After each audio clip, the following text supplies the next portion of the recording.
সুবর্ণা গ্রাম এই মুহূর্তে আমার কাছে পৃথিবীর সবচেয়ে প্রিয় জায়গা, কারণ এই গ্রাম আমাকে আমার তারার সাথে দেখা করাই দিচ্ছে। দে রে বেটা, একটু লজ্জা শরম রাখ, আমি তোর মামা।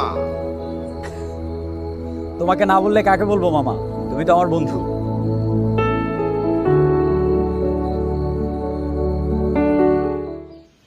শরীরটা হঠাৎ খারাপ হয়ে গেল।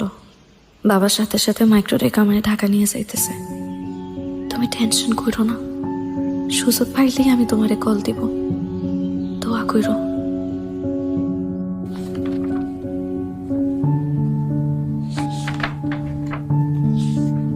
হ্যাঁ, ঠিকই আছে। ডাক্তার মহিউদ্দিন যেটা সন্দেহ করেছে সেটাই।